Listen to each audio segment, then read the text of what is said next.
जी बिस्मिल्लाहिर्रहमानिर्रहीम, अस्सलाम वालेकुम। Welcome back to Al Farooq academy. I am doctor Vaid Rahman. और फर्स्ट ईयर बायोलॉजी में हमने chapter number 6 kingdom prokaryotae start किया हुआ है, किंगडम मोनोरा स्टार्ट किया हुआ है। और इसमें हमने सारे बैक्टीरिया के बारे में सारी डिटेल से डिस्कस कर लिया, उसका स्ट्रक्चर, शेप, साइज, उसकी रिप्रोडक्शन, उसके फ्लैजेला, उसका न्यूट्रिशन, हर चीज़ हमने डिस्कस कर ली। अब हम जो बैक्टीरिया के साथ जो दूसरा ग्रुप है किंगडम प्रोकैरियोटी और मोनोरा के अंदर, दैट इज सियानोबैक्टीरिया, उसको हमने आज डिस्कस करना है आज के लेक्चर में। और ये जो सियानोबैक्टीरिया वाला टॉपिक है ये इंतहाई इंपॉर्टेंट है, क्योंकि मल्टीपल टाइम्स लॉन्ग क्वेश्चन में कैरेक्टरिस्टिक्स ऑफ सियानोबैक्टीरिया पूछी जा चुकी हैं। और अगर ये लॉन्ग में नहीं आता तो इसमें से छोटे छोटे से बहुत सारे शॉर्ट हैं जो कि पूछे जा सकते हैं, और एमसीक्यूज वाले पॉइंट्स हैं जो कि पूछे जा सकते हैं। तो मैं सारी बातें डिटेल से डिस्कस कराता हूँ आपको कि किस तरीके से अगर पेपर में आता तो आपने अटेम्प्ट करना है, हेडिंग्स कौन सी बनानी है इस टॉपिक्स के अंदर, पॉइंट्स कौन से बनाने हैं और किस तरीके से इसको लिखना है। ठीक है। अच्छा, अब सियानोबैक्टीरिया में एक बात इंपॉर्टेंट जो है वो ये है कि कैरेक्टरिस्टिक्स तो इसकी इंपॉर्टेंट है ही है, लेकिन इसका जो फोटोसिंथेटिक सिस्टम है ना, कि ये फोटोसिंथेसिस कैसी करता है, इसमें फोटोसिंथेसिस कैसी है, क्योंकि जो इसकी फोटोसिंथेसिस है वो प्लांट से काफी हद तक मिलती है। तो क्या सिमिलैरिटीज हैं प्लांट से इसकी और क्या डिफरेंसेस हैं प्लांट से इसकी फोटोसिंथेसिस में, ये बात डिस्कस करना बहुत इंपॉर्टेंट है, जो कि पेपर में बार बार शॉर्ट में पूछा जाता है। ठीक है। और एंड पे हम क्या करेंगे, हम नॉस्टॉक जो कि एक सियानोबैक्टीरिया का एक मॉडल ऑर्गेनिज्म है, उसको एज एग्जांपल लेके सियानोबैक्टीरिया के स्ट्रक्चर को समझने की कोशिश करेंगे। तो नॉस्टॉक एंड पे पढ़ेंगे। तो पहले हम सियानोबैक्टीरिया कैरेक्टरिस्टिक्स देखेंगे, फिर हम उसको फोटोसिंथेटिक सिस्टम देखेंगे, और फिर हम एंड पे नॉस्टॉक की कैरेक्टरिस्टिक्स देखेंगे जो कि सियानोबैक्टीरिया की एग्जांपल है। ठीक हो गया। अब जो सियानोबैक्टीरिया की कैरेक्टरिस्टिक्स है ना, ये बुक वाले ने एज अ पैराग्राफ लिख दिया और एक जगह शुरू किया और लिखता जा रहा है, लिखता जा रहा है, लिखता जा रहा है। इस तरीके से अगर आपको बोर्ड के पेपर में आएगा तो आपने इस तरीके से नहीं लिखना। ठीक है। आपने क्या करना है, आपने उन पैराग्राफ्स की छोटी छोटी हेडिंग्स बनानी है और उन हेडिंग्स में पॉइंट्स बना के आपने उस बात को पूरा एक्सप्लेन करना है। क्योंकि अगर आप इस तरह ही सारा लिखते जाओगे तो वो एग्जामिनर तो पढ़ने की इतनी जहमत ही नहीं करेगा कि वो ढूंढे के कहाँ से बात लिखी हुई है। तो ये बड़ी प्यारी इसमें हेडिंग्स बनती हैं सारी, वो बारी से हम हेडिंग्स को एक्सप्लेन करते जाएंगे, पॉइंट्स को समझते जाएंगे और आगे चलते जाएंगे। ठीक हो गया। तो देखो जरा क्या लिखा हुआ है कैरेक्टरिस्टिक्स ऑफ सियानोबैक्टीरिया में। This is the largest and most diverse group of photosynthetic bacteria. तो जो पहली एक हेडिंग बनेगी इस पहले पॉइंट के ऊपर, जो कि मैंने यहाँ पे नहीं लिखी, that is diversity. That is diversity, diversity in kingdom, diversity in सियानोबैक्टीरिया। मतलब क्या है इस बात का कि जो ये हैं सियानोबैक्टीरिया हैं, लार्जेस्ट यानी इतने ज्यादा स्पीशीज हैं सियानोबैक्टीरिया के, इतने ज्यादा स्पीशीज हैं कि इतने कोई भी और फोटोसिंथेटिक बैक्टीरिया की स्पीशीज मौजूद नहीं है। फोटोसिंथेटिक बैक्टीरिया हमने पढ़े थे कि फोटोसिंथेटिक बैक्टीरिया जो है ना, वो भी न्यूट्रिशन बैक्टीरिया में पढ़ा था कि जो ऑटोट्रॉफिक बैक्टीरिया वो भी दो तरह के हैं, फोटोसिंथेटिक और एक कीमोसिंथेटिक है। वो जो फोटोसिंथेटिक बैक्टीरिया थे ना, वो अच्छे वाले फोटोसिंथेटिक बैक्टीरिया नहीं थे। क्यों अच्छे वाले नहीं थे मैं बताता हूँ। लेकिन जो ये सियानोबैक्टीरिया है ना, ये बहुत अच्छे फोटोसिंथेटिक बैक्टीरिया। क्यों अच्छे हैं और इनको क्यों कह रहे हैं सियानोबैक्टीरिया, मैं तो कहता हूँ ये सियाने हैं इसलिए कह रहे हैं सियानोबैक्टीरिया। सियाने क्यों है मैं बताता हूँ। तो लार्जेस्ट सबसे बड़ा ग्रुप है एंड मोस्ट डाइवर्स, डाइवर्स का मतलब है डिफरेंट तरह के ऑर्गेनिजम्स मौजूद हैं। कोई किसी तरह का है, कोई किसी तरह का है, सारे मिल नहीं रहे। अगर सारे मिल रहे हों एक तरह से, एक ही जैसे हों, तो उसको हम बोलेंगे होमोजेनस ग्रुप है। लेकिन अगर सारे डिफरेंट डिफरेंट हैं एक दूसरे से, तो हम बोलेंगे कि डाइवर्स ग्रुप है। और हेट्रोजेनस ग्रुप है जो कि एक दूसरे से मिल नहीं रहे फिजिकल फॉर्म में, शेप में, लेकिन हैं सारे फोटोसिंथेटिक। तो बैक्टीरिया का किंगडम मोनोरा का सबसे बड़ा फोटोसिंथेटिक ग्रुप जो है वो सियानोबैक्टीरिया। ठीक है। तो they are the largest and most diverse group of photosynthetic bacteria. एक बात होगी। दूसरी बात, इसमें आप हेडिंग बना सकते हैं their other name. Their other name और the second name is blue green algae. ये इनका पुराना नाम है, ये इनका पुराना नाम है, लेकिन ये नाम गलत है। बिकॉज ब्लू ग्रीन एल्जी, चलो ब्लू ग्रीन तो समझ में आती है बात, लेकिन एल्जी, ये एल्जी नहीं है। Algae are true eukaryotes. Algae eukaryotic organisms हैं, उनके पास प्रॉपर न्यूक्लियस है, उनके पास मेम्ब्रेन बाउंड ऑर्गेनेलिस है। लेकिन सियानोबैक्टीरिया के पास कुछ भी नहीं है, ना मेम्ब्रेन बाउंड ऑर्गेनेलिस है, ना प्रॉपर न्यूक्लियस है। इसका मतलब ये कि सियानोबैक्टीरिया यूक्रियोट नहीं है, तो हम इसको एल्जी नहीं कह सकते, बल्कि ये क्या है, ये ट्रू प्रोकैरियोट है। जो प्रोकैरियोट की कैरेक्टरिस्टिक्स सारी फिट होती हैं बैक्टीरिया के ऊपर, जो प्रोकैरियोटिक ऑर्गेनिजम्स की कैरेक्टरिस्टिक फीचर्स हो सकती हैं कि इनके पास न्यूक्लियस नहीं होगा, मेम्ब्रेन बाउंड ऑर्गेनेलिस नहीं होंगी, जो जो राइबोसोम 70S होंगे, जो जो फीचर्स हैं प्रोकैरियोट्स के हमने पढ़े हैं पीछे, वो सारे सियानोबैक्टीरिया के ऑर्गेनिजम्स पे फिट होते हैं। इसका मतलब ये है कि cyanobacteria true prokaryotes, they are largest and most diverse group of the photosynthetic bacteria. They are also known as blue green algae and they are true prokaryotes. तीन बातें हो गई, छोटी छोटी सी लाइन है, एक एक लाइन। अगली बात देखिए, size, shape and appearance. Size कितना कैसा है और अपीयरेंस कैसी है और स्ट्रक्चर कैसा है। They very greatly in size and shape. कोई किसी तरह का, कोई किसी तरह का। क्यों कह रहा हूं, इसमें बताता हूं। The range in diameter from 1 to 10 micrometre in diameter. यानी ये मैंने एक फिलामेंट बनाया सियानोबैक्टीरिया का, ये मैंने एक चेन बनाई है सेल्स की।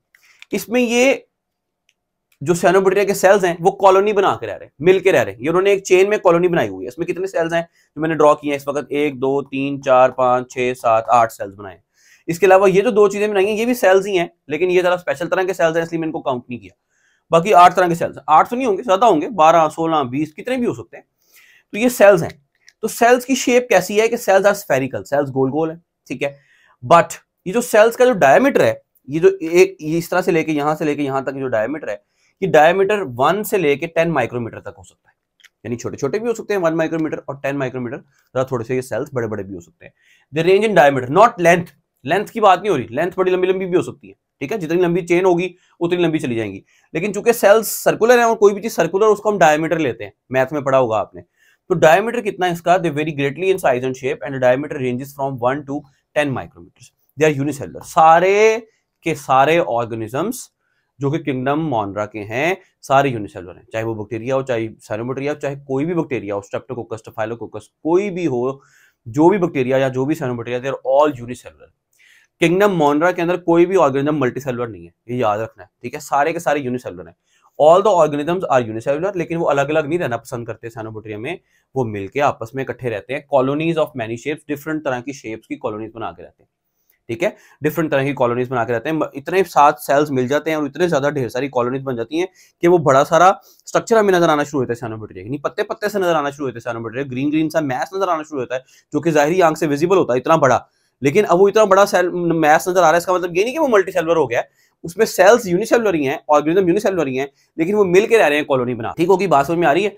तो शेप कैसी है? They very greatly in size, that is from 1 to 10 micrometre in diameter, they are unicellular and they form colonies of many shapes, different तरह की कॉलोनीज बना के रहते हैं।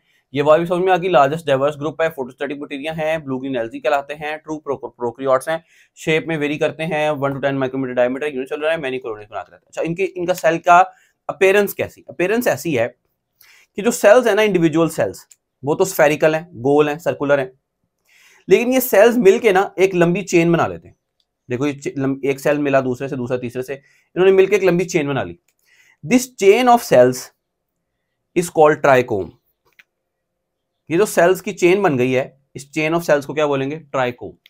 यानी सेल्स अलग अलग नहीं रह रहे, बल्कि सेल्स मिलकर एक लंबी चेन बना लेते हैं, एक लाइन में अरेंज हो जाते हैं सारे, उसको बोलते हैं ट्राइकोम। क्या बोलते हैं? ट्राइकोम। कुछ ट्राइकोम्स तो ऐसे ही पड़े होंगे, कुछ ट्राइकोम्स के इर्द गिर्द मैंने जो ये ब्लू कलर की बनाई है, ये जो मैंने ब्लू कलर की बनाई है, ये ब्लू कलर की सारी इसके इर्द गिर्द, ठीक है। Some of the trichomes are surrounded by mucilaginous sheath. Sheath का मतलब होता है आउटर प्रोटेक्टिव कवरिंग। शीथ का मतलब होता है आउटर प्रोटेक्टिव कवरिंग। बाहर से कोई चीज अगर आपको कवर कर ले, जिस तरह न्यूरॉन में हमने पढ़ा था कि एक्सॉन के ऊपर एक माइलिन शीथ है, तो कोई भी चीज अगर बाहर से किसी चीज को कवर कर लेती है और प्रोटेक्ट करती है, उसको बोलते हैं शीथ। अभी जो शीथ है ये माइलिन की बल्कि नहीं बनी हुई, बल्कि म्यूसिलेज की बल्कि बनी हुई है। म्यूसिलेज क्या होता है? म्यूसिलेज वो एक स्टिकी सा चिपचिपा सा मादा होता है, जो आप भिंडी अगर आपने कभी देखी हो, लेडी फिंगर ग्रीन कलर की, उसको अगर आप कभी हाथ से दबा दो, उसके बीज देखो छोटे छोटे से व्हाइट व्हाइट से होते हैं, तो बड़े लेसदार से, बड़े चिपचिपे से और बड़ी इस तरह से निकलती है, ठीक है। That is mucilage. वो क्या है? म्यूसिलेज है जो भिंडी के अंदर से, लेडी फिंगर के अंदर से निकल रही है। तो इसके इर्द गिर्द, इन सेल्स के इर्द गिर्द, इन सेल्स को इकट्ठा रखने के लिए ये सेल्स क्या स्क्रीट करेंगे? एक sheath protective covering sheath स्क्रीट release करेंगे, जो कि शीथ सारे ट्राइकोम को कवर कर लेगी। इस शीथ का नाम है म्यूसिलेजिनस, क्योंकि म्यूसिलेज से मिलकर बनी है, इसलिए म्यूसिलेजिनस शीथ। क्या नाम है इसका? Mucilaginous sheath. अब ये चेन ऑफ सेल्स हो गए साइनोबैक्टीरिया का, this is called trichome. Trichome क्या? Chain of cells. अब अगर इस ट्राइकोम के इर्द गिर्द म्यूसिलेजिनस शीथ भी होगी, तो इस पूरे को बोलेंगे फिलामेंट। क्या बोलेंगे? फिलामेंट। यानी अगर सेल्स ने चेन्स बना ली लंबी सारी, तो वो है ट्राइकोम। और अगर उस ट्राइकोम के इर्द गिर्द म्यूसिलेजिनस शीथ भी आ गई, तो ऐसा ट्राइकोम कहलाएगा फिलामेंट। समझ में आ गई? और अगर उसके इर्द गिर्द म्यूसिलेजिनस शीथ नहीं है, तो फिर उसको फिलामेंट नहीं कहेंगे, सिर्फ ट्राइकोम कहेंगे। ये मतलब डिफरेंस समझ लेना फिलामेंट और ट्राइकोम में, ठीक है। बुक वाले ने ऐसे लिखा जिस तरह बड़ी इस तरह लग रहा है जिस तरह कि एक कोई फिलामेंट होगा, उस फिलामेंट के अंदर ट्राइकोम्स होंगी। ऐसा नहीं है, फिलामेंट और ट्राइकोम में सिर्फ ये फर्क है। इस तरह बुक वाले ने लिखा है दे फॉर्म फिलामेंट्स, वो फिलामेंट्स बनाते हैं कंसिस्टिंग ऑफ ट्राइकोम्स, जिनके अंदर ट्राइकोम्स होते हैं या जो ट्राइकोम से मिलकर बनते हैं। असल में क्या है? दे फॉर्म फिलामेंट्स, फिलामेंट्स बनाते हैं। फिलामेंट्स का मतलब यह है कि ऊपर म्यूसिलेजिनस शीथ भी है और अंदर ट्राइकोम, बस, ठीक है। और अगर म्यूसिलेजिनस शीथ ना हो और चेन ऑफ सेल्स हो, सिर्फ ट्राइकोम हो, तो फिर उसे बोलेंगे खाली ट्राइकोम्स। ठीक हो गया। तो साइनोबैक्टीरिया की शेप कैसी है, साइज कैसा है और अपीयरेंस कैसी है। शेप जो सेल्स की है वो स्फेरिकल है, कुछ सेल्स या जो है ना वो सिलेंड्रिकल भी हो सकते हैं। चलो मैं आगे बता देता हूँ, कुछ सेल्स जो है वो सिलेंड्रिकल भी हो सकते हैं और कुछ सेल्स जो है वो बैरल शेप्ड भी हो सकते हैं। आगे बताता हूँ नॉस्टॉक में। मोस्टली सेल्स जो है ना वो स्फेरिकल होते हैं, सर्कुलर होते हैं। और जो ये सर्कुलर सेल्स हैं ये अकेले अकेले रहना पसंद नहीं करते, बल्कि मिलकर एक लंबी चेन बना लेते हैं, कॉलोनीज बना लेते हैं। डिफरेंट शेप्स की बना सकते हैं, लेकिन मैं अभी एक चेन बना रहा हूँ। ये जो चेन ऑफ सेल्स बनेगी, इस चेन ऑफ सेल्स को बोलेंगे ट्राइकोम्स। ठीक है, अब कुछ चेन्स तो ऐसी होती हैं, कुछ स्पीशीज की चेन ऐसी होती हैं जिनके इर्द गिर्द म्यूसिलेजिनस शीथ नहीं होती, खाली चेन होती है सेल्स, उसको बोलेंगे ट्राइकोम। कुछ ऐसी हैं जिनके इर्द गिर्द म्यूसिलेजिनस शीथ भी पाई जाती है, ऐसी चेन को बोलेंगे, ऐसी ट्राइकोम को बोलेंगे फिलामेंट। समझ में आ गई बात? ये पॉइंट एक इंपॉर्टेंट है, ट्राइकोम, फिलामेंट, म्यूसिलेजिनस शीथ। हो गया, ठीक है। सेल वॉल कैसी है इसकी? सेल वॉल, अच्छा मैंने इसके अलावा दो चीजें और भी लेबल की हैं। ये सेल लेबल किया, इसका नाम है हेटेरोसिस्ट, और एक ये लेबल किया, ये लेबल नहीं किया, ये मैंने बनाया एक बड़ा सारा सेल, इसका नाम है एकाइनीट। ये इसकी रेस्टिंग स्पोर है। ये हेटेरोसिस्ट और एकाइनीट का क्या काम है और ये क्या चीजें क्या है, ये आगे बताता हूँ नॉस्टॉक के अंदर। अच्छा अब देखो आओ सेल वॉल पे, इसकी सेल वॉल कैसी है? जैसे आम बैक्टीरिया की सेल वॉल होती है, कौन से बैक्टीरिया की? ग्राम नेगेटिव तरह की। They have normal Gram negative type cell wall. जिस तरह ग्राम नेगेटिव टाइप की सेल वॉल थी कि 10% ड्राइवेड पेप्टिडोग्लाइकेन होगा, लाइपोप्रोटीन्स, लाइपोपोलिसक्राइड्स, लिपिड्स 11 to 12%, जो फीचर्स थे Gram negative type cell wall के, पॉजिटिव के नहीं, ग्राम नेगेटिव किस तरह की सेल वॉल के फीचर्स है, सारे साइनोबैक्टीरिया की जो सेल वॉल है Gram negative type cell wall है।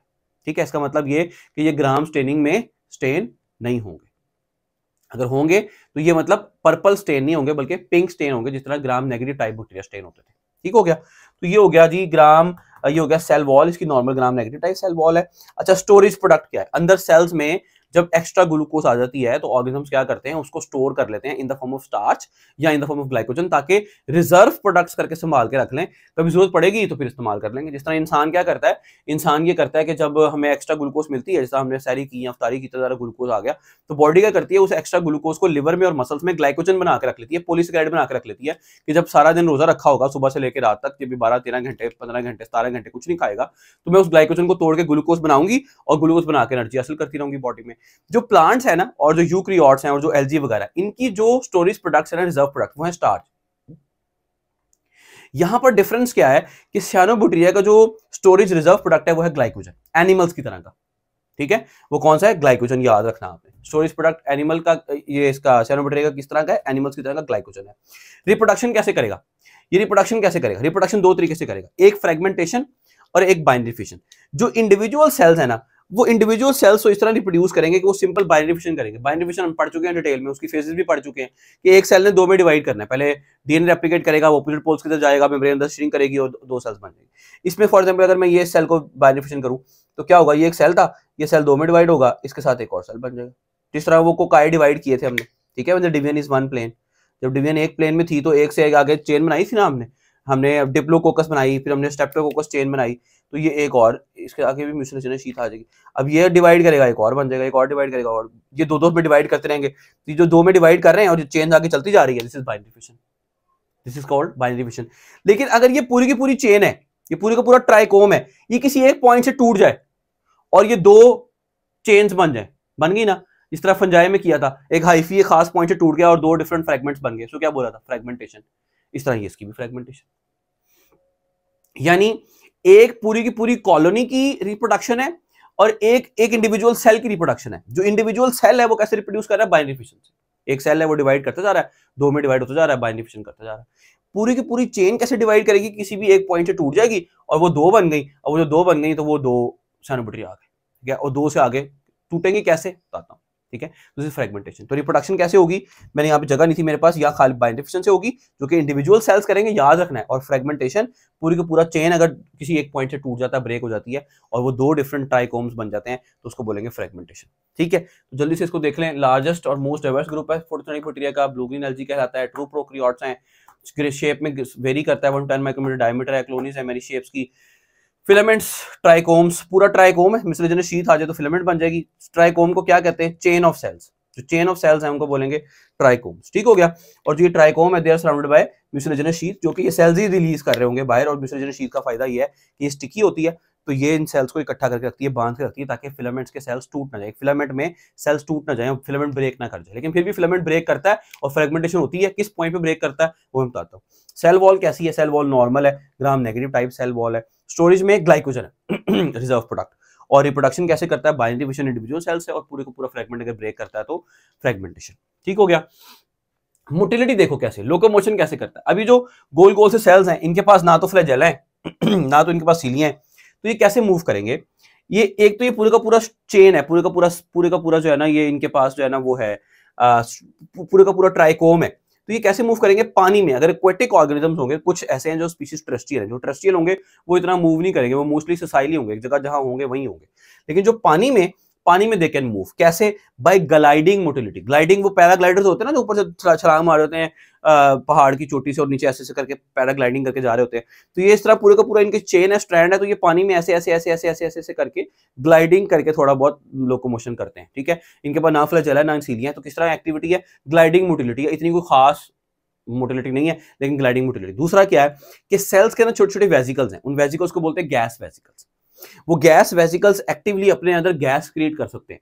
तो जब वो गैस वेसिकल्स अंदर गैस की अमाउंट बढ़ेगी तो सेल्स लाइट हो जाएंगे, क्योंकि गैस लाइट होती है पानी से, तो वो फिलामेंट्स और सेल्स ऊपर को आ जाएंगे, और जैसे गैस वेसिकल्स में गैस कम होगी तो फिलामेंट्स हैवी होंगे, नीचे को चले जाएंगे। तो किस तरह से लोकोमोशन करेंगे, मूवमेंट करेंगे? एक तो ग्लाइडिंग मोटिलिटी शो करेंगे, दूसरा गैस वेसिकल्स अपने अंदर गैस भरे सकेंगे। जब गैस भरेगी तो लाइटर हो जाएंगे, ऊपर आ जाएंगे पानी में, और जब गैस निकलेगी तो हैवियर हो जाएंगे और नीचे चले जाएंगे पानी में। समझ में आ रही है बात? तो देखो जरा क्या मैंने बताया, मोटिलिटी कैसे है, लोकोमोशन कैसे है। लैक फ्लैजेला, फ्लैजेला कोई नहीं है, तो क्या करते हैं? तो use gas vesicle, gas vesicles को यूज करते हैं। बस इतना ही लिखा हुआ बुक में। कैसे फिल होगा गैस वेसिकल, कैसे ऊपर जाएगा, कैसे नीचे जाएगा, हमारी बला से, तो इसलिए हम भी इतना ही रख लेते हैं। Use they lack flagella, they use gas vesicles for locomotion. और जो फिलामेंटस स्पीशीज हैं, इस तरह से जो जिनके फिलामेंट्स बना रहे हैं, जो फिलामेंट्स जिनके पास म्यूसिलेजिनस शीथ भी है, ट्राइकोम्स भी हैं, दे यूज ग्लाइडिंग मोटिलिटी। वो ऐसे ग्लाइड करते हुए पानी में ट्रेवल करते हैं। जिनके पास ग्लाइडिंग मोटिलिटी, ये नहीं समझ लेना कि उनके पास गैस वेसिकल्स नहीं होते, उनके पास भी गैस वेसिकल्स होते हैं। और जो फिलामेंट्स जिनके पास नहीं है, उनके पास ग्लाइडिंग मोटिलिटी लेकिन नहीं होती। ठीक है, तो इसका मतलब फ्लैजेला इनके पास नहीं है, ये गैस वेसिकल से लोकोमोशन करते हैं, और फिलामेंटस स्पीशीज के पास ग्लाइडिंग मोटिलिटी होती है। ठीक हो गया। अब हम सबसे इंपॉर्टेंट पॉइंट के ऊपर पहुंच गए हैं, that is photosynthetic system of the cyanobacteria. कि साइनोबैक्टीरिया का फोटोसिंथेटिक सिस्टम कैसा है, ये फोटोसिंथेसिस कैसे करते हैं, एक बात। दूसरी बात कि यूकैरियोट्स के साथ या प्लांट्स के साथ how the photosynthetic system of cyanobacteria resembles that of the plants. Plants के साथ कैसे मिलता है इनका फोटोसिंथेटिक सिस्टम, ये किस तरीके से इनकी फोटोसिंथेसिस, प्लांट्स की फोटोसिंथेसिस में सिमिलरिटीज क्या है। ठीक है, तो देखो जरा, ये जो फोटोसिंथेसिस करते हैं ना जब हमने पढ़ा था ना बैक्टीरिया में फोटोसिंथेसिस, तो जहां पर ना फोटोसिंथेटिक बैक्टीरिया लिखे हुए थे ना, वहां पर ये वाली इक्वेशन लिखी हुई थी, carbon dioxide plus H2S changes to CH2ON plus H2O plus S। ये जो निकला था ना, ये निकला था एज अ बाय प्रोडक्ट, क्या निकला था? सल्फर। क्योंकि वो एज अ हाइड्रोजन सोर्स और इलेक्ट्रॉन सोर्स होता क्या है कि हाइड्रोजन इस कार्बन डाइऑक्साइड में ऐड होता है और ग्लूकोज बन जाती है, शुगर बन जाती है, और ये sulphur as a by product release हो जाता है। ऐसे ही है ना, तो वो एज अ इलेक्ट्रॉन डोनर या एज अ हाइड्रोजन सोर्स जो कार्बन डाइऑक्साइड को रिड्यूस करने के लिए चाहिए, हम सारा डिटेल में पढ़ चुके चैप्टर में 11 में, वो किसको इस्तेमाल करते थे? बैक्टीरिया किसको इस्तेमाल करते थे? फोटोसिंथेटिक बैक्टीरिया हाइड्रोजन सल्फाइड को, H2S। लेकिन साइनोबैक्टीरिया ऐसा नहीं करते। साइनोबैक्टीरिया बिल्कुल वैसा करते हैं जैसे प्लांट्स करते हैं। प्लांट्स क्या करते हैं? प्लांट्स कार्बन डाइऑक्साइड को रिड्यूस करने के लिए और एज अ हाइड्रोजन सोर्स पानी को इस्तेमाल करते हैं, H2O को इस्तेमाल करते हैं। ठीक है, तो प्लांट्स क्या करते हैं? H2O को इस्तेमाल करते हैं। जब H2O को इस्तेमाल करते हैं तो क्या होता है कि CO2 plus H2O changes to C6H12O6 for example, और साथ में एज अ बाय प्रोडक्ट क्या निकल आया? Oxygen gas. क्यों? ये हाइड्रोजन इसमें ऐड हो गया, ये ऑक्सीजन जो बचा पानी वाला, ये as a by product release हो गया। वैन नील हाइपोथेसिस में हमने देख लिया था कि पानी से ऑक्सीजन आता है। ठीक है, तो as a by product oxygen release हो रहा है। तो ये वाली जो फोटोसिंथेसिस है, जिसमें पानी इस्तेमाल हो रहा है एज एन इलेक्ट्रॉन सोर्स, या पानी इस्तेमाल हो रहा है, हाइड्रोजन इस्तेमाल हो रहा है कार्बन डाइऑक्साइड रिड्यूस करने के लिए, और oxygen as a by product release हो रहा है, और ये ऑक्सीजन वही फ्री गैस है जो कि एटमॉस्फेयर में आ रही है, जिसमें लिविंग ऑर्गेनिज्म सांस लेने के लिए इस्तेमाल कर रहे हैं। ऐसी फोटोसिंथेसिस जिसमें पानी इस्तेमाल हो और ऑक्सीजन रिलीज हो एज अ बाय प्रोडक्ट, जो कि ऑक्सीजन जनरेट हो, ऐसी फोटोसिंथेसिस को बोलते हैं ऑक्सीजेनिक फोटोसिंथेसिस। क्या बोलते हैं? Oxygenic photosynthesis. तो जो साइनोबैक्टीरिया हैं, ये भी जैसे प्लांट्स करते थे फोटोसिंथेसिस करते थे, ये भी बिल्कुल इसी तरीके से फोटोसिंथेसिस करते हैं। इसलिए मैं इनको कहता हूं कि ये सियाणे हैं। इन्होंने ये वाली फोटोसिंथेसिस नहीं की H2S वाली, इन्होंने H2S वाली फोटोसिंथेसिस नहीं की, carbon dioxide plus H2 changes to glucose plus water plus sulphur as a by product release नहीं किया, बल्कि इन्होंने प्लांट्स वाली फोटोसिंथेसिस की और इन्होंने सही वाला oxygen as a by product release किया। ठीक है, तो ऐसी फोटोसिंथेसिस को बोलते हैं ऑक्सीजेनिक फोटोसिंथेसिस। इन्होंने ऐसा क्यों किया और दूसरे बैक्टीरिया ने ऐसा क्यों नहीं ऐसा कर सके? इसलिए नहीं ऐसा कर सके क्योंकि जो दूसरे बैक्टीरिया है, सादा बैक्टीरिया, उनके पास क्लोरोफिल मॉलिक्यूल्स वो वाले नहीं है, क्लोरोफिल ए बी और वो एक्सेसरी पिगमेंट्स वो वाले नहीं है जो कि प्लांट के पास थे, और फोटोसिस्टम 2 फोटोसिस्टम 1 वो वाली सारी चीजें नहीं है बैक्टीरिया के पास। दूसरे बैक्टीरिया आपने पढ़े थे फोटोसिस्टम बैक्टीरिया, उनके पास वो वाले प्लांट्स वाली नहीं है।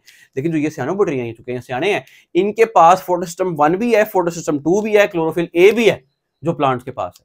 प्लांट का सबसे इंपॉर्टेंट जो फोटोसिंथेटिक पिगमेंट है वो कौन है? Chlorophyll A. And all the pigments other than chlorophyll A R called accessory pigments. का सबसे इंपॉर्टेंट पिगमेंट कौन है? Chlorophyll A.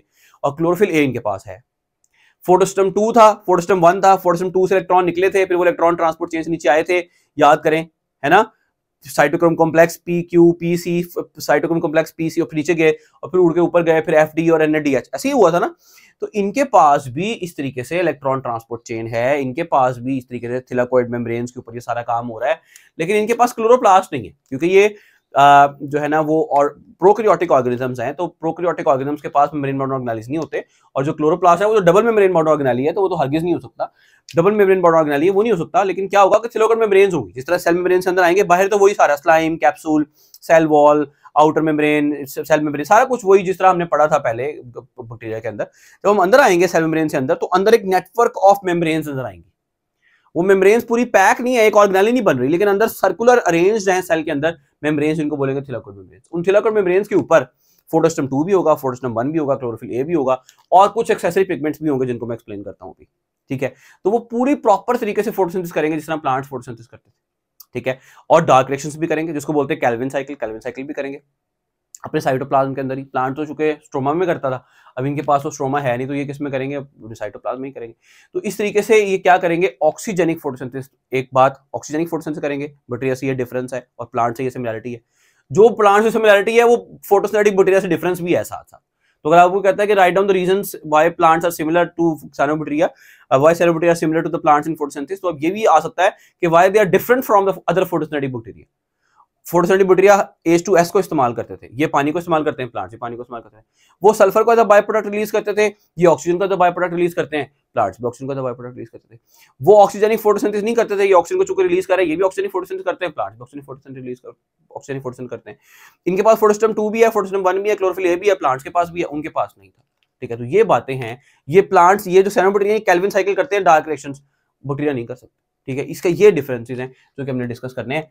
तो फोटोसिंथेटिक सिस्टम कैसा है? They resembles with that of the eukaryote से मिलता है। क्यों? क्योंकि इनके पास क्लोरोफिल ए भी है, इनके पास फोटोसिस्टम 2 भी है, हमने लिखा नहीं है बुक में, चूंकि लिखा नहीं है, लेकिन इनके पास फोटोसिस्टम 1 भी है। ठीक है, and they use water as an electron donor, ये जो पानी को इस्तेमाल करते हैं इलेक्ट्रॉन डोनर के तौर पे, और हाइड्रोजन सोर्स के लिए जो कार्बन डाइऑक्साइड को रिड्यूस करने के लिए चाहिए, वो किसको इस्तेमाल करते हैं? पानी को, और oxygen as a by product release होती है। They generate oxygen as a by product, पानी को इस्तेमाल कर रहे हैं, ऑक्सीजन रिलीज कर रहे हैं एज अ बाय प्रोडक्ट। इस तरह की फोटोसिंथेसिस को बोलते हैं ऑक्सीजेनिक फोटोसिंथेसिस। बहुत इंपॉर्टेंट बात है, बहुत इंपॉर्टेंट। आप कह रहे हैं सर ऑक्सीजन निकल आई, हमें पता है ऑक्सीजन निकल आती है सर, इसको ऑक्सीजनिक फोटोसिंथेसिस कहते हैं, बट ठीक है, पर चल के आगे चलें भाई, ये बहुत इंपॉर्टेंट बात है। ठीक है, ये बहुत इंपॉर्टेंट बात है। तो साइनोबैक्टीरिया की जो फोटोसिंथेसिस है, it resembles that of the plants, why? Because it has chlorophyll A, photosystem 2, photosystem 1, it use water as an electron donor and releases oxygen as a by product, and this type of photosynthesis called oxygenic photosynthesis. समझ में आ गई ये बात? ठीक है, अब देखो, एक तो हो गया क्लोरोफिल ए, फोटोसिस्टम 2 भी हो गया, 1 भी हो गया, सब कुछ हो गया। ठीक है, अब क्या? अब क्लोरोफिल ए तो मेन पिगमेंट हो गया ना, इसके अलावा कुछ और एक्सेसरी पिगमेंट्स भी तो होते हैं ना प्लांट्स के पास, जिस तरह ज़ैंथोफिल्स और कैरोटिनोइड्स, ये सारा कुछ था प्लांट्स के पास, इनके पास भी एक्सेसरी पिगमेंट्स होते हैं। इनके जो एक्सेसरी पिगमेंट्स हैं ना, वो प्लांट से थोड़े से डिफरेंट है, और इनके नाम भी डिफरेंट है। ठीक है, अब इनके जो एक्सेसरी पिगमेंट्स हैं उनका नाम क्या है? जिनके जो एक्सेसरी पिगमेंट्स हैं जो अदर देन क्लोरोफिल ए हैं, उनको बोलते हैं फाइकोबिलिन्स। क्या बोलते हैं? फाइकोबिलिन्स।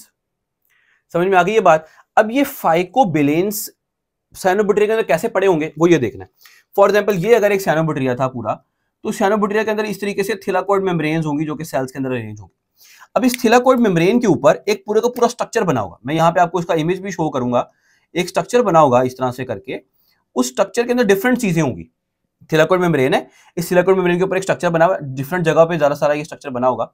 इस स्ट्रक्चर के अंदर क्लोरोफिल ए भी होगा, इसके अंदर जो एक्सेसरी पिगमेंट्स हैं ये वाले फाइकोबिलिन्स ये भी होंगे, तो ये फाइकोबिलिन्स भी ढेर सारे इकट्ठे हुए होंगे इस थिलाकोइड मेम्ब्रेन के ऊपर, और ये मिलके एक ये स्ट्रक्चर बना लेंगे।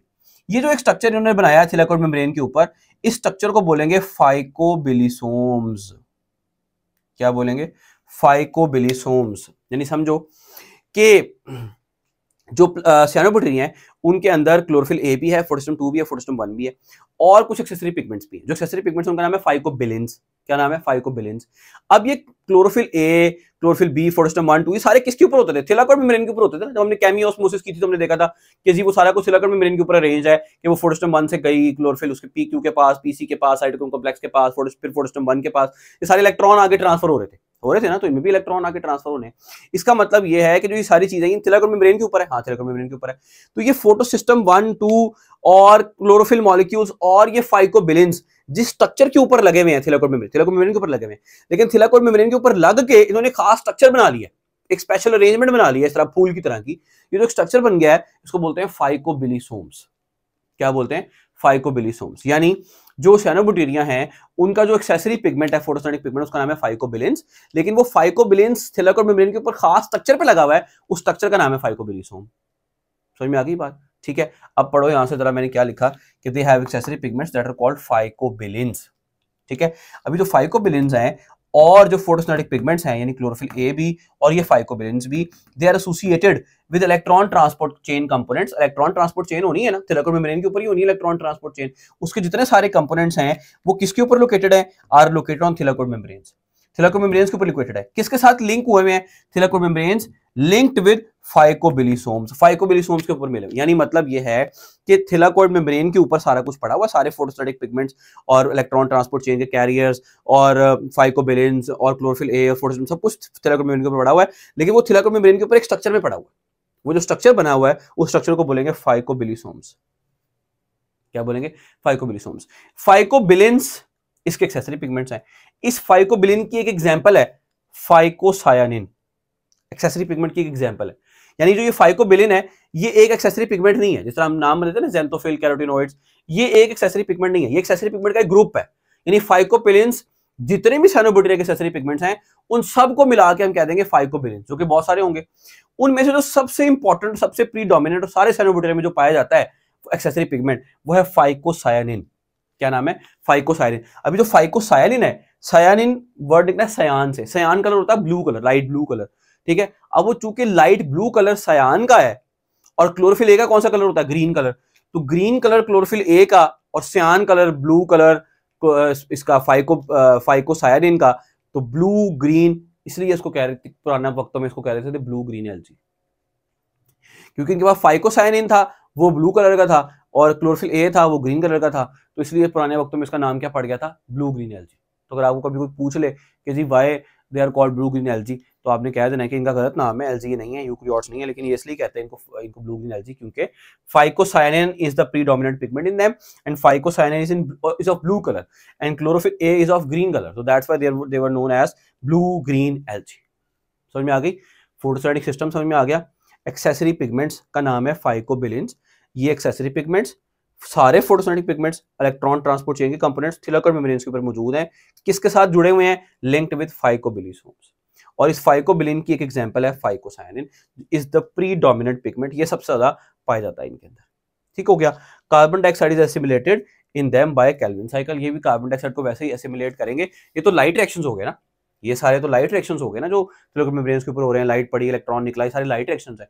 और डार्क रिएक्शंस कैसे होंगे? कार्बन डाइऑक्साइड को एसिमिलेशन करनी है, और वो कहाँ पे होगी? केल्विन साइकिल के जरिए ही होगी, जिस तरह केल्विन साइकिल होती है, लेकिन कहाँ पे होगी? साइटोप्लाज्म में, क्योंकि इनके पास स्ट्रोमा नहीं होता। ठीक होगी बात, समझ में आ गई? अब ये हमारा जो है ना सियानोबैक्टीरिया के कैरेक्टरिस्टिक्स जो है ना वो खत्म हो गए। अब आखिरी लाइन में लिखा हुआ है कि they store reserve products as glycogen and they reproduce by akinetes and fragmentation. वो बाद में आगे एक्सप्लेन करने लगा हूं नॉस्टॉक के अंदर। अब नेक्स्ट आ जाए जी, that is Nostoc. Nostoc economic importance के बाद लिखा हुआ है, क्योंकि इंपॉर्टेंस चूंकि ये स्ट्रक्चर सारा सिमिलर एक जैसा है और इंपॉर्टेंस एक हट के बात है, वो बुक वाले ने बीच में घुसेड़ दी है। मैं इसलिए चूंकि उसको एंड पे पढ़ाऊंगा, क्योंकि ये बात जरा ज्यादा इंपॉर्टेंट है, और मतलब क्योंकि ये दोनों बातें आपस में मिलती हैं इसलिए। ठीक है, नॉस्टॉक पे आ जाए। नॉस्टॉक क्या है? नॉस्टॉक एक एग्जांपल है सियानोबैक्टीरिया की। ठीक है, अब इसमें भी डिफरेंट हेडिंग्स हैं, हमने देखते जाना है कि क्या क्या। अब इसमें हेडिंग्स आपने देख ली हैं, ये सारी मैंने यहाँ तक स्टोरेज रिप्रोडक्शन तक तो हेडिंग्स बता दी थी। ठीक है, ये आपने नोट कर लेनी है बुक के ऊपर अपनी। मोटिलिटी लोकोमोशन हो गया, फोटोसिंथेटिक सिस्टम हो गया, एक्सेसरी पिगमेंट्स हो गया। तो ये आप हेडिंग्स बना के लिख दें, कोई बंदा आपके नंबर काट नहीं सकता, 4 में से 4 पूरे इंशाल्लाह, ठीक है। उसके बाद नॉन स्टॉक पे, नॉन स्टॉक कैसा है जी, हैबिटेट एंड अकरेंस, कहां पाया जाता है और इसकी हैबिटेट अगेन कहां पाया जाता है, ठीक है, कहां पे रहता है, टेरेस्ट्रियल और सब एरियल। टेरेस्ट्रियल का मतलब है लैंड पे पाया जाता है, जमीन पे, पानी में नहीं है ये। सब एरियल यानी सॉइल के ऊपर ऊपर, सॉइल के बिल्कुल ऊपर ऊपर, ऐसी चीज जो बिल्कुल सॉइल के ऊपर ऊपर ग्रो कर रही है उसको बोलते हैं सब एरियल। का मतलब यह है कि बिल्कुल हवा से नीचे और जमीन से ऊपर, ठीक है। तो टेरेस्ट्रियल लैंड पे पाया जाएगा और थोड़ा सा हवा से, सब एरियल हवा में होगा, थोड़ा सा सॉइल से उठा हुआ होगा। कहां पे होगा, बड़ा सख्त जाना है कहीं भी पाया जा सकता है, अल्कलाइन सॉइल्स में पाया जा सकता है, मॉइस्ट रॉक्स और क्लिफ्स में पाया जा सकता है। ज्यादातर पानी चाहिए, जिस तरीके से फंजाई को ग्रो करने के लिए पानी चाहिए, एल्जी को ग्रो करने के लिए पानी चाहिए, प्लांट्स को ग्रो करने के लिए पानी चाहिए, साइनोबैक्टीरिया को ग्रो करने के लिए पानी चाहिए। तो मॉइस्ट होना चाहिए, रिवर्स के दरियाओं के किनारे होने चाहिए, नमदार इलाके होने चाहिए, नम मिट्टी होनी चाहिए, मॉइस्ट रॉक्स होने चाहिए, चट्टाने होनी चाहिए, गीले पत्थर होने चाहिए। ऐसी जगह पर जो है ना ग्रो कर सकता है। अल्कलाइन सॉइल्स होंगी तो भी चलेगा, तभी ग्रो कर लेगा, ठीक है। मॉइस्ट रॉक्स होने चाहिए, मॉइस्ट का मतलब नमदार, क्लिफ्स छोटी पहाड़ियां, छोटी पहाड़ियों को बोलते हैं cliffs. Nostoc forms a jelly like mass. अब देखो इनकी ना फिलामेंट्स हैं ढेर सारी, तो मैंने एक बनाया ना, इस तरह ढेर सारे फिलामेंट्स आपस में मिले हों और सारे फिलामेंट्स के ऊपर, मैंने आपको बताया था फिलामेंट वो होता है इसके ऊपर म्यूसिलेजिनस शीथ भी होती है ट्राइकोम के इर्द-गिर्द। अब उनके ऊपर म्यूसिलेजिनस शीथ भी है सबके ऊपर, तो म्यूसिलेजिनस शीथ बड़ी स्टिकी स्टिकी सी होती है, ठीक है। तो वो सारी जब इस तरह मिल जाती है ना तो वो एक जेली लाइक मैस बन जाता है और वो जाहिरी आंख से नजर आता है, बड़े बड़े होते हैं, हाथ में आप उसको पकड़ सकते हैं, उठा सकते हैं, ठीक है हर सेल इंडिविजुअल यूनिसेलुलर, लेकिन वो मिल की जो कॉलोनी बनी है वो इतनी बड़ी बन गई है कि वो एक जेली लाइक मैस फील हो रहा है, वो जेली लाइक चिपचिपा सा और जेली जेली की तरह का मैस एक फील बन गया है। तो Nostoc forms are jelly like mass, एक जेली लाइक मैस बना लेता है in which numerous filaments are embedded, जिसके अंदर बहुत सारे इस तरह के फिलामेंट्स धसे हुए होंगे, ठीक है। तो जेली लाइक मैस होगा, अगर आप उसको माइक्रोस्कोपिक एग्जामिनेशन करोगे तो उस पूरे मैस के अंदर फिलामेंट्स ही फिलामेंट्स होंगे, ठीक है। तो Nostoc forms a jelly like mass in which numerous filaments are embedded. Structure कैसा है, वही हिसाब है, ट्राइकोम्स हैं, इस तरह से लंबी लंबी चेन ऑफ सेल्स हैं। अनब्रांच्ड, कुछ ट्राइकोम्स ऐसे हैं जो कि ब्रांच होते हैं, जिस तरह यहां से मैं एक सेल ऊपर को निकालूं और ऊपर को ले जाऊं, फिर यहां से एक सेल नीचे को निकालूं, नीचे को ले जाऊं, ये वाला जो ट्राइकोम होगा उसको बोलेंगे ब्रांच्ड। मैंने जो बनाया ये नॉस्टॉक का ही बनाया, इसलिए इसको बोलेंगे अनब्रांच्ड। एक सेल सीधा लिंक उस साइड में जा रहे हैं, सीधे चेन में जा रहे हैं, सीधी लाइन में, कोई उसमें से ब्रांचेस नहीं निकली हुई है, नहीं निकली, तो ये अनब्रांच्ड, ठीक है। Trichomes are unbranched, appears beaded, इस तरह लग रहा है इस तरह तस्बीह के दाने की तरह के। हाँ तो देखो बीड्स ही नजर आ रही है ना, गोल गोल दाने स्फेरिकल है तो बीड्स ही नजर आएंगे, बीडेड ही नजर आएगी, हाँ ठीक है। Trichomes are unbranched and they appear beaded, beaded है, ठीक है। इंडिविजुअल सेल्स कैसे हैं, इंडिविजुअल सेल्स आर स्फेरिकल और सिलेंड्रिकल, स्फेरिकल हो सकते हैं, ठीक है, सर्कुलर हो सकते हैं, या फिर कैसे हो सकते हैं, बैरल शेप्ड और सिलेंड्रिकल। बैरल शेप क्या होती है, बैरल शेप होती है वो जो ऑयल का बैरल मिलता है ना, बैरल शेप, ढोल की नुमा, ठीक है। और सिलेंड्रिकल भी ऐसे कह सकते हैं, कैसे, सिलेंड्रिकल होंगे या फिर बैरल शेप्ड होंगे, ठीक है। तो बैरल शेप्ड सेल्स हो सकते हैं, सिलेंड्रिकल सेल्स हो सकते हैं, मोस्टली सेल्स कैसे होते हैं, स्फेरिकल होते हैं, स्फेरिकल होते हैं, गोल गोल सेल्स होते हैं ऐसे, ठीक है। तो नॉस्टॉक का जो है स्ट्रक्चर वो कैसा है, ट्राइकोम्स है, ठीक है। ट्राइकोम्स कह दिया उसने, लेकिन उसके पास ऑब्वियसली बात है म्यूसिलेजिनस शीथ है, इसका मतलब हमें पता है कि ये फिलामेंट है, ठीक हो गया। और अनब्रांच्ड है, कोई ब्रांच नहीं निकल रही। अपीयर बीडेड, हाँ बीडेड नजर आ रहा है। इंडिविजुअल सेल्स कैसे हैं, स्फेरिकल, सिलेंड्रिकल और बैरल शेप्ड। सिलेंड्रिकल है, मैंने यहाँ पे स्फेरिकल बनाए हैं, आप बैरल शेप्ड भी हो सकते हैं कुछ सेल्स बीच में से, और सिलेंड्रिकल भी हो सकते हैं, ठीक है। अब देखो सारे चेन ऑफ सेल्स, सारे सेल्स जो एक चेन में होंगे सारे एक जैसे होंगे, ये भी सारे मिल रहे हैं आपस में, एक दूसरे के साथ नहीं मिल रहे, लेकिन ये वाला सेल और ये वाला सेल नहीं मिल रहा इन सेल्स के साथ। ये क्या चीज है, ये है हेट्रोसिस्ट। क्या नाम है, हेट्रोसिस्ट, इसका नाम है हेट्रोसिस्ट, ठीक है। ये क्या है कि इस पूरी चेन में से, पूरी चेन में सारे सेल्स एक जैसे हैं, similar to each other in structure, लेकिन कुछ सेल, एक सेल बीच में से थोड़ा डिफरेंट है। वो डिफरेंट कैसे हो गया, क्या हिसाब हो गया उसका, सारे सेल्स चेन में एक जैसे थे बट एट सम इंटरवल्स, कुछ कुछ वक्फे के बाद, आर फाउंड मिलेंगे स्लाइटली, कुछ थोड़े से लार्ज, बड़े बड़े, राउंड, गोल गोल, लाइट येलोविश, येलो कलर के, कम लाइट येलोविश कलर के, थिक वॉल्ड सेल्स, मोटी दीवारों वाले cells, that are called heterocyst, इनको बोलेंगे हेट्रोसिस्ट। देखो जो सिस्ट होती हैं, जो स्पोर्स होते हैं, उनकी दीवारें मोटी होती हैं, थिक वॉल्ड तो होने ही होने, तो पता चल गया। दूसरा ये क्या, ये ना काम कर रहे होते हैं नाइट्रोजन फिक्सेशन में। क्या काम कर रहे हो, 10th क्लास में आपने नाइट्रोजन साइकिल पढ़ी, जिसमें पढ़ा था नाइट्रोजन फिक्सेशन, कि गैसियस नाइट्रोजन को, एटमॉस्फेरिक नाइट्रोजन को नाइट्राइड्स और नाइट्रेट्स की फॉर्म में कन्वर्ट करना होता है। ये जो साइनोबैक्टीरिया है ना, ज्यादातर ना एनारोबिक होते हैं, ये ऑक्सीजन की प्रेजेंस में नहीं ग्रो करते। तो ये क्या करते हैं कि जो ऑक्सीजन सॉइल में होती है ना, उसको ना नाइट्रोजन के साथ मिला के नाइट्रेट्स बना देते हैं, और ऑक्सीजन जब वो सारी इस्तेमाल कर लेते हैं ना नाइट्राइट्स और नाइट्रेट्स बनाने में, तो ऑक्सीजन उनके इर्द गिर्द से ऑक्सीजन खत्म हो जाती है, तो उनको बड़ी आसानी से एनारोबिक एनवायरनमेंट मिल जाती है। ठीक है, तो ये नाइट्रोजन फिक्सेशन करते हैं साइनोबैक्टीरिया भी, नॉस्टॉक भी, साइनोबैक्टीरिया भी, ये सारे नाइट्रोजन फिक्सेशन करते हैं। नाइट्रोजन फिक्सेशन करने के लिए इनके सेल्स के पास कुछ चीजें हैं जिनको बोलते हैं हेटेरोसिस्ट। इनके ट्राइकोम में कुछ सेल्स होंगे कुछ रेगुलर इंटरवल्स के बाद, जो कि बाकी सेल्स से थोड़े बड़े होंगे, बाकी सेल्स की निस्बत थोड़ा, बाकी सेल्स तो ग्रीन है क्योंकि वो फोटोसिंथेटिक हैं, ये थोड़े से स्लाइटली येलोइश होंगे, और थिक वॉल्ड सेल्स होंगे मोटे मोटे, इनको बोलेंगे हेटेरोसिस्ट। क्या बोलेंगे? हेटेरोसिस्ट। तो देखो, एट इंटरवल्स आर फाउंड, कुछ कुछ वक्फे के बाद आएंगे ऐसे सेल्स स्लाइटली लार्ज, जो कि थोड़े से बड़े होंगे, राउंड गोल होंगे, गोल या ओवल होंगे, बिल्कुल आम सेल्स की तरह तो नहीं होते, थोड़े से जरा गोल होते हैं, जरा थोड़े सिलेंड्रिकल होते हैं। ठीक है, लाइट येलोइश इन कलर, थोड़ा सा कलर जरा लाइट येलो होगा, and thick walled cells that are called heterocyst. Heterocyst क्या करते हैं? Heterocyst are involved in nitrogen fixation. मैंने यहाँ पे कहीं लिखा था, यहाँ पर ही मैंने लिख दिया था कि heterocyst involved in nitrogen fixation, क्यों वहां जगह नहीं थी। नाइट्रोजन फिक्सेशन करते हैं, ये नाइट्रोजन फिक्सेशन करते हैं, क्यों करते हैं मैंने आपको बताया, ये आगे इकोनॉमिक इंपॉर्टेंस में भी लिखा हुआ है इसकी नाइट्रोजन फिक्सेशन वाली बात, कि हेटेरोसिस्ट का क्या काम है कि ये नाइट्रोजन फिक्सेशन में रोल प्ले करता है। नाइट्रोजन फिक्सेशन का फायदा है प्लांट्स को, जितना सॉइल में नाइट्राइट्स और नाइट्रेट्स होंगे उतना प्लांट ज्यादा अच्छी तरीके से ग्रो करेगा। तो नाइट्रोजन फिक्सेशन का प्लांट को फायदा है, लेकिन ये अपने लिए नाइट्रोजन फिक्सेशन नहीं कर रहे, इसलिए कर रहे हैं क्योंकि इनको एनारोबिक एनवायरनमेंट चाहिए। तो ये हवा से नाइट्रोजन को पकड़ते हैं, ऑक्सीजन को पकड़ते हैं, नाइट्रेट बना देते हैं। जब नाइट्रेट बनाते हैं तो ऑक्सीजन को तो मिला के दे दिया ना नाइट्रेट में, तो ऑक्सीजन खत्म होती जाती है इनके एनवायरमेंट से, और एनारोबिक एनवायरमेंट बड़े अच्छे तरीके से ग्रो करते हैं। ठीक है, तो इसका मतलब ये हो गया कि इनके पास हेटेरोसिस्ट है, ये खास चीज थी एक। ठीक है, तो खास चीज में क्या थी कि एट इंटरवल्स कुछ सेल्स हैं जो कि लार्ज हैं, राउंड है, स्लाइटली थिक वॉल्ड सेल, उनको बोलते हैं हेटेरोसिस्ट। अब रिप्रोडक्शन देखो कैसे होती है इनके अंदर। सेक्सुअल रिप्रोडक्शन नहीं होती, जिस तरह बैक्टीरिया के अंदर एक तरह की सेक्सुअल रिप्रोडक्शन थी कि जो पिल्लाए आए और कॉन्जुगेशन हुई और एक्सचेंज ऑफ मटेरियल्स हुए, डीएनए हुआ, ऐसा नहीं है इनके अंदर कुछ भी। ये सेक्सुअल रिप्रोडक्शन होती है। इस रिप्रोडक्शन कैसे होती है? बाइनरी फिशन से, इंडिविजुअल सेल्स डिवाइड करें बाइनरी फिशन से, और दूसरी फ्रेगमेंटेशन से। दूसरी किस तरीके से? फ्रेगमेंटेशन से। अब फ्रेगमेंटेशन में बात समझनी है जरा कि क्या होगा। फ्रेगमेंटेशन वहां पर होगी, चेन, ये जो चेन ऑफ सेल्स है सिंपली टूट जाएगी दो में। ठीक है, और दो अलग अलग साइनोबैक्टीरिया की चेन्स बन गई, ट्राइकोम्स बन गई। ये तो सिंपल बात होगी, लेकिन ये फ्रेगमेंटेशन होगी कहां पे? तीन जगह पे हो सकती है फ्रेगमेंटेशन। या तो कोई जो सेल है, ये सारे सेल्स हैं नॉर्मल, इनमें से कोई एक सेल मर जाए। जब वो एक सेल मर जाएगा तो अभी तो ये पूरा फूला हुआ सेल है, वो सेल मर जाएगा, वो श्रिंक हो जाएगा, छोटा सा हो जाएगा। ठीक है, छोटा सा हो जाएगा तो वो म्यूसिलेजेनस शीट भी नहीं रिलीज कर रहा होगा बाहर, तो ये ना एक वीक पॉइंट क्रिएट हो जाएगा इस पूरी चेन के अंदर। अगर सेल सारे जिंदा हैं और म्यूसिलेजेनस शीट भी रिलीज कर रहे हैं और सारे स्वेल हुए हैं, बड़े बड़े हैं, तो ठीक है, फिर तो चेन नहीं टूटने लगी यहां से। लेकिन अगर ये सेल एक बीच में से कोई सेल मर जाए, एक सेल क्यों मर गया? देखो हर एक की उम्र है, पूरी होनी है, एक नेचुरल कुदरती तरीका है, कोई भी मर सकता है बीच में से। ठीक है, एक मर गया, ठीक है, वो श्रिंक हो जाएगा, छोटा हो जाएगा साइज में, और वो म्यूसिलेजेनस शीट भी नहीं रिलीज करेगा, तो यहां से एक वीक पॉइंट क्रिएट हो गया, यहां से चेन टूट जाएगी, ट्राइकोम टूट जाएगा, और ये एक अलग, ये अलग, दो बन गए। अब ये जो दो अलग बने हैं, एक ये अलग बन गई चेन, एक ये अलग बन गई, ये फ्रेगमेंट्स बने दो, इन फ्रेगमेंट्स को बोलेंगे हॉर्मोगोनिया। क्या बोलेंगे? हॉर्मो, HORMOGONIA, हॉर्मोगोनिया।